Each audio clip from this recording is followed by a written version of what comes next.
Happy Thursday, y'all. Hope your Thursday's going good. Mine's bright, sunny, and warm.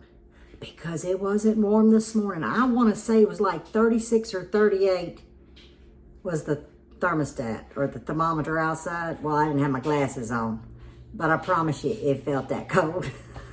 But it has warmed up. I mean, we're only like 72, but it's going to cool down tonight. And I've been holding off on this recipe, particularly getting into fall. Some of you are experiencing some winter temps, but also budget. Now guys, I make this soup every year, this vegetable soup. A lot of times I have to make it with the help of canned vegetables. And that's what I wanted to emphasize on. Now, a lot of you that has followed me, you know that I have carrots canned. I have some green beans, not many.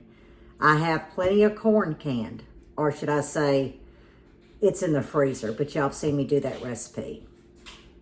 But I don't always have an abundance, and I've got just enough to carry me through the winter. But I always make sure in the fall, about 2 weeks before Thanksgiving, I start checking my sales, okay? Lippy happens to be the brand of choice. I'm faithful to my pocketbook. I'm not faithful to the brand. But if you look on the cans, okay, here's a corn one. It's nothing but corn and salt and water. And of course, they're stamped non-GMO, you know, packaged in the USA. I just wanted to highlight that. Do they say organic? No, they don't. But like I said, I've got to be faithful to my pocketbook. But this year, Lippy's ran them for 50 cents a can. So what did Lippy do?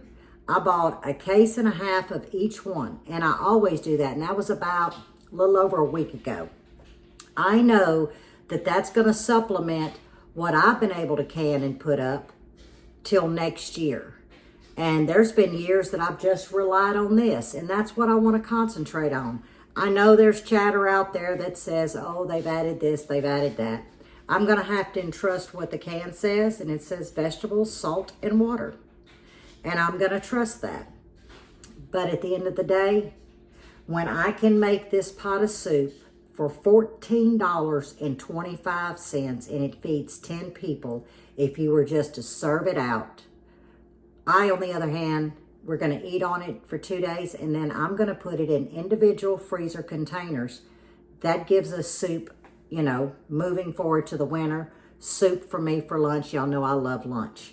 But out of that $14.25, 9 of it was in the chuck roast. Yes, I buy roast. I want the whole piece of meat. I don't want somebody to go cut the meat up. I don't know which parts it came from. And they're going to charge you double than if you just bought a good rump roast and diced it up yourself. So that's where the $9 come in at. But if you do the math, I think it comes to, because I actually included 25 cents for my onion, 75 cents for my potatoes, because I got a bag of potatoes for $1. They had 2 bad ones in it. Sometimes if you go to Kroger early mornings, you can get plenty of vegetables in these clear bags that they, you know, just discontinued, or not discontinued, but put on a sale because there was 1 or 2 bad ones. And you just throw them out. So that's how I came up with my total for $14.25. And a lot of you don't have gardens. Or if you do, they're very small. You may not grow corn. You may not grow carrots. You may not grow green beans. Now, tomatoes, this is going to be my choice for tomatoes. This is a large, what is that, a 28-ounce can? Because I've got 12 gallons of tomatoes in the freezer that you and I are going to be canning and putting up pretty soon, probably right after the holidays. I might be able to get a couple of recipes between now and Christmas. Don't hold me to it. Y'all know that a lot's happened this year, so I'm behind. But I do have my homegrown tomatoes. I've just not put them up. But this can here is tomatoes, salt, and citric acid, which is the stabilizer, the preservatives. That's all that's in this can. This was 72 cents last year. So you see, all those that y'all saw me buy last year, well, here's one of them. And that's what I wanted to concentrate on. Don't let intimidation step in when it comes to your pocketbook. Because at the end of the day, we're just trying to feed our family the best we can on a budget. And I really wanted to concentrate on these canned goods because this is something that I have done my whole life and been blessed to have an abundance of a garden to be able to put up. But some years, like this year, I don't have that abundance. Moving forward, I may. But I do know to check your sales ads right now, because this is when you can stock up, put canned goods in your pantry, and know that you have food to eat. And I think that's what we all need to concentrate on, is more of the budget and not the label, unless you can afford the label. But most of us right now, we can't do that. So, hush, Lippy. Get a sip of coffee, Lippy, and we're fixing to make vegetable soup. Now, I do believe that mine is a little different. I don't think I've ever done a video on just vegetable soup. I may have showed y'all my soup, but it's the meat, the star of the show. What you do to the meat creates this flavor profile that you're not going to get unless you love your meat, meaning the pot and the meat come together and it's a match made in heaven. That's what's going to make your soup stand out. All right, I'm going to put my Magnolite pot. Now, I am using a large one because we're making a lot of soup, guys. I'm going to put this on high and let it get heated. I have not seasoned my meat. That's going to come after it hits the pot. And this is actually 2.5 pounds. And I paid $9 for it and cut it up myself. It's getting warm, so now I'm going to coat the bottom lightly with avocado oil. You can use any neutral oil that you like. I just want a good coating of oil. There we go. But it's not coming up the sides at all. It's just coating the bottom of the pot. Guys, I just thought about it. That meat's going to start popping, so I decided to put my apron on, and it's my Christmas apron. Doesn't look too bad with hot paint, does it? All right, we got to go to the pot. All right, let's test it and see. Oh, yeah, that's what I wanted. Now, some of you may say, well, why don't you flour it? Well, I didn't grow up flouring meat. So there's very few things that I actually flour. And I am going to crowd this pot, okay? You see it's kind of popping, so I got to hurry up. Tell you what, I'm just going to do this. There we go. Kind of separate it. And we're not going, whoops, my pot's moving. And we're not going to do anything at this second but wash our hands. I got my hands washed, and now we're going to season. I am using some salt. This is going to be to taste, but this is your chance. Once that meat gets some heat on it, it opens up that membrane, and it's going to take on the flavor a lot better than if you would have seasoned it before it hit the oil. We're going to do some black pepper. And remember, this is to taste. It looks like a lot, but this is a big pot. We're going to do some garlic powder. Quite a bit of that. We're going to hold off on the celery seed. I don't put celery in my soup. I use celery seed. With the help of my chicken, I'm going to hold the pot, and we're going to start pulling it off the bottom. And you see it's wanting to stick. We want that. So I suggest a very thin spatula instead of a spoon. Okay. Now you're saying, well, it's so crowded, it's steaming. Exactly. The only thing with this new stove is it does go up and down, but that's fine. As long as I keep it on a high heat, we'll be fine. Now that I've stirred it, I'm going to use my house seasoning, which is voodoo dust, and I got to go refill. This is 3 different peppers, garlic, and sea salt.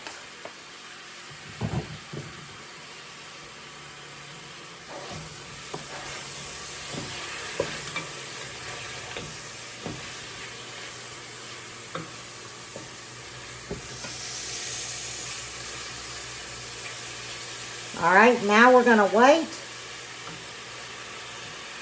until this liquid starts evaporating. We want the meat to start sticking, not burnt, just start sticking. I'm going to zoom in. Can you see that we've got some sticking? Some people call it gramine. I call it gratin. So you see, the water evaporated. We just have a little bit of the fat of the meat, and that's what you want. I'm putting in 1 large yellow sweet onion, and it's going to help bring up that at the bottom. But we're fixing to braise it now. We're getting into what makes this soup stand out. Now remember, we're staying on a high heat.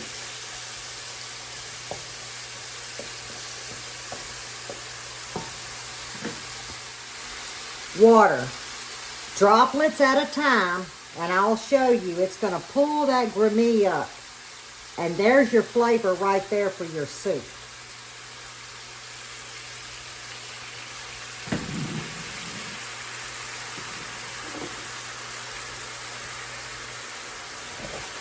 Yeah, that's what we want, guys. You're thinking, oh, it's not pulling it up. Oh, yes, it will. Because we're only doing a little bit of water at a time, so it quickly evaporates.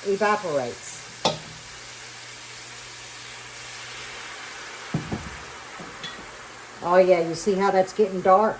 Because it's cleaning it up, see? Cleaning it up. Now we may do this, I don't know, 6 to 8 times till the bottom of that pot comes clean.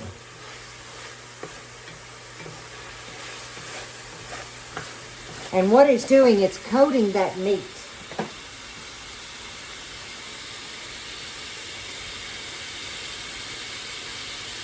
Sorry I'm steaming y'all out, but I'm watching that natural fat start building up on the bottom of this pot. There we go. Perfect. Look at that. Are y'all seeing this? And I'm not putting a lot of force when I'm scraping it. Look at that. Oh yeah.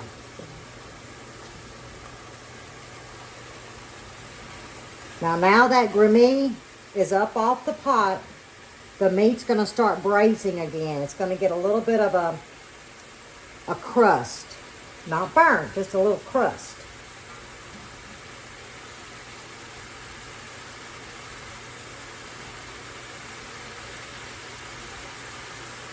And I'm leaving the camera on. I don't want to cut this off because y'all need to get a visual. Oh yeah. See, there's no more water, just the fat.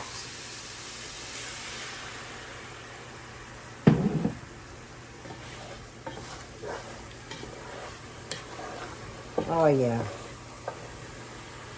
I'm going to zoom in. Can y'all see the color of that meat and those onions?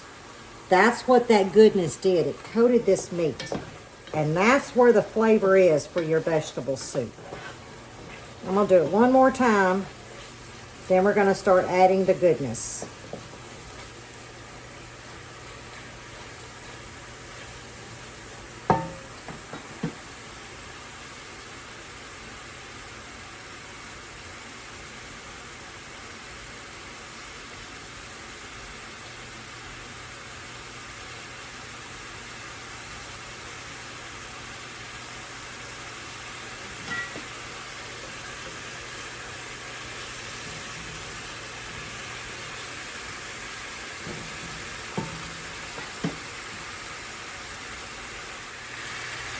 Can you hear the tune of the sizzle change?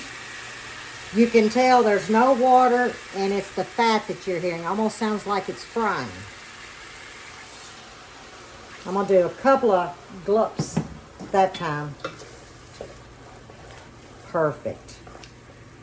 Now I'm gonna make my well, and I'm gonna go in. Y'all seen me use my tube tomato paste. Let me see if I gotta get this one emptied so I can get a new tube going. I'm gonna try to go ahead and use the rest of this. So we may be at 2.5 tablespoons, something like that. That's good. That's all I can squeeze.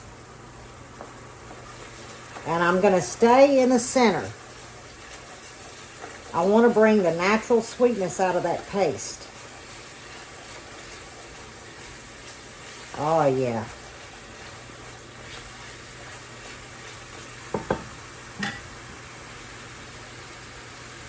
I just want it to go about a minute.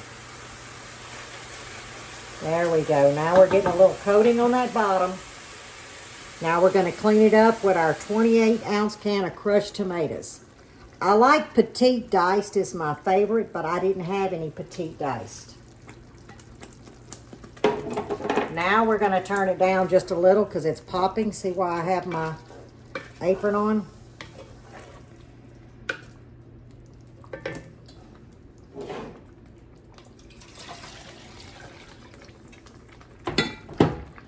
I've got the half a can of water going in, and I'm using beef paste. I've got a tablespoon of beef paste, and let's do about a teaspoon. So we got 1 tablespoon to 1 teaspoon. Yep, perfect. And I scooped it off with this knife because I knew I was going to go back in and get some more, and I didn't want to mess up my base.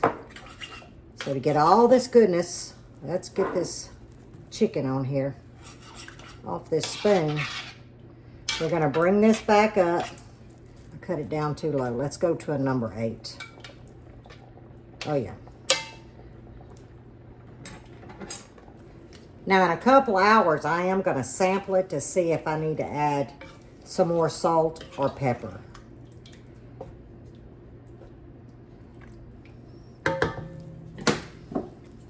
And now it's time for the celery seed.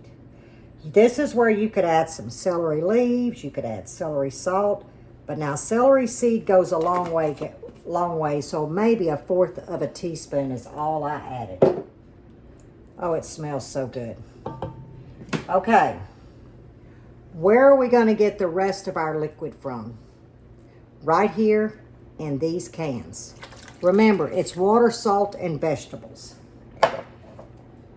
And guys, this is flavor. Now, some of you may want to rinse. That's fine. I don't, because there is flavor in this juice of these vegetables. 2 cans of corn. You see, it's dump and go. Here was some corn left over from some corn dip I did the other day. So that was like maybe 2.5 cans of corn.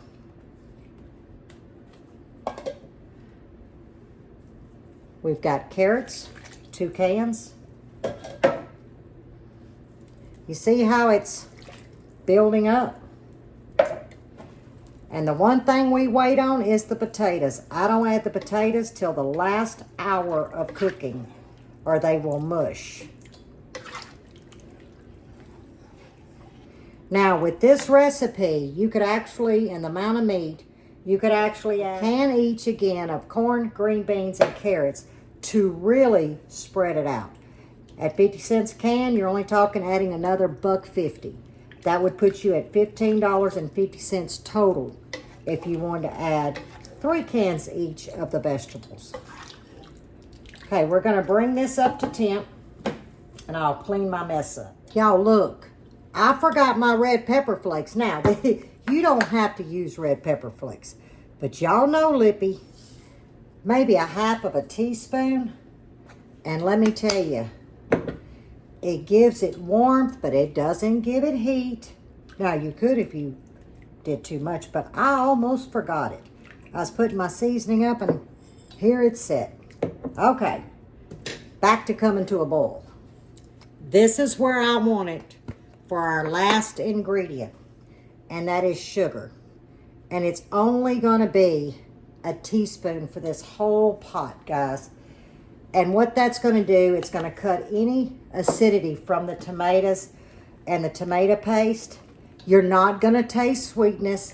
That 1 teaspoon is not going to affect anything of this soup. This is such a large pot. And what you see crusting at the top is the natural fat of the meat. Now we're going to bring it up to a boil. And this is where I want it. I'm going to actually put the lid on with a little vent, turn it down to about a number 3 on my stove. Once that boiling starts decreasing, that's when I'm going to go ahead and put the lid on for about 1.5 hours. That's it, just 1.5 hours. And then we're going to come in and add our potatoes. Now, I guess you could brown the meat and then just proceed on if you have a crock pot you want to use. I've never cooked soup in a crock pot, so I don't know. All right, it has settled down. The lid's going on, and every few minutes as I'm going through the house, I'm going to give it a stir. It's going to stay at a number 3, which is not a simmer, really. It's like a high-low, low-medium. Because each stove's different, guys. So I try to give you the settings so you have a general idea. You want that little bitty of bubble. You just don't want to just sit in there like warm. You want a little bit of bubble and just let it cook. 1.5 hours minimum. And then when we get the potatoes in there, then we're going to make some cornbread. And what we don't eat tonight goes in a freezer bag to add to the rest of my cornbread for my dressing that we'll have for Thanksgiving. So instead of making a small pan, I'm gonna make a standard, I think it's a 10-inch cast iron that I'm gonna use. So I have leftovers moving forward to next week for Thanksgiving. So yeah, we're on a good start, right? I think so. This is budget friendly, guys. Budget friendly, and that's what it's all about. And I'll tell you, Miss Renee, when I heard her say, I'm faithful to my pocketbook, but not the brand, I thought, that was spot on. Genius. So true. So, yes, I took that saying from Miss Renee because it was just, it was brilliant. So, I'm going to get my coffee, and I'll meet y'all back about 1.5 hours. Y'all don't need to see me come through here and stir because we're pretty well done except for the potatoes.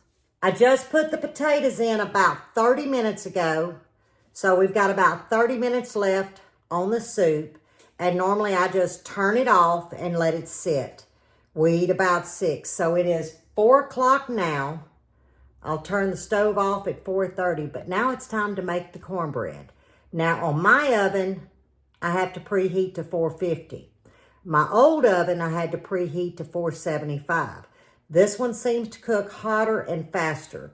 So I'm going to say 475.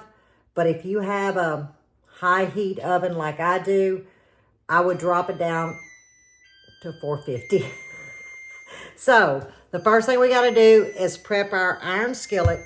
So I'm going to drop the camera and we're going to get this cornbread going. Boy, that thing don't stop singing, y'all. If you do not have homemade lard, you can use whatever grease you want. I'm going to start with this heaping tablespoon. And yes, I'm going to use my hands. And I am going to grease this very well. This is lard that I render myself. And you really want to put a lot of it in there. Like you could use Crisco. Years ago, I used to use Crisco. And I do it the same way. Okay.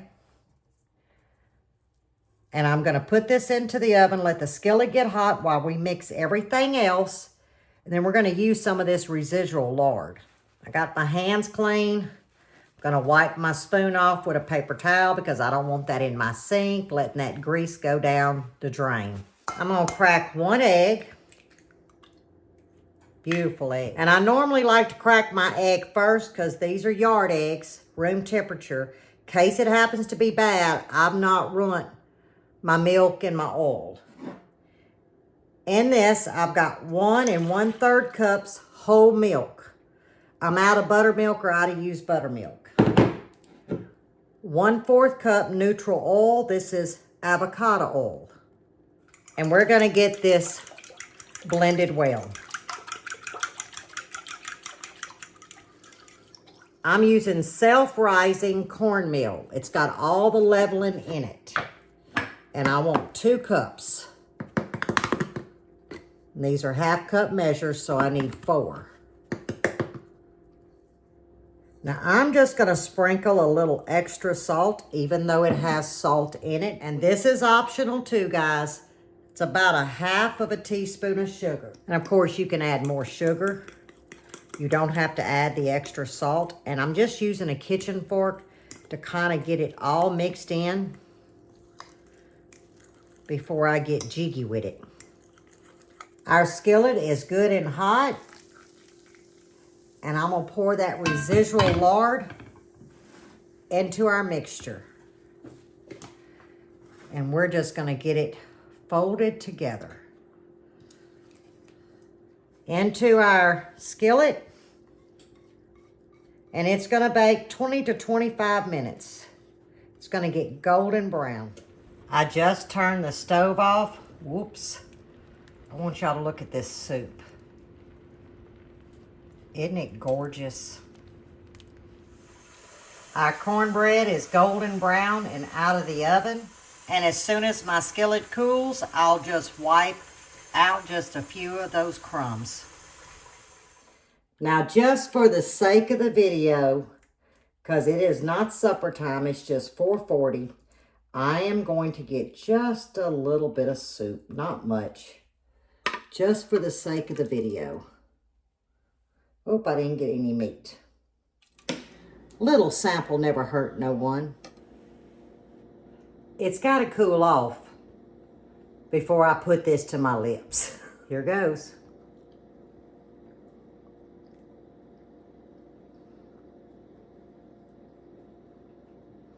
It's hot. The meat melts like butter. I gotta try the cornbread soaked in that juice. Like I said, now Buddy eats his on the side. I like to crumble mine and pour my soup over it. It's how we did it when I was raised.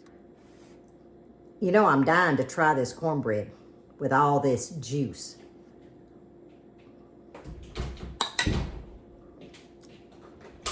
Just give me cornbread. Just give me the juice we call gravy. I don't need no vegetables. Nope. And Mr. Buddy just walked in. And it's not supper time. This is called quality control, right, friends? Right? Right. Oh, Lord, he come in with something for Mo. Mighty Mo is going to be... That looks like Mighty Mo with them hands on the hip. Oh, don't let him fall off. It's never a dull moment.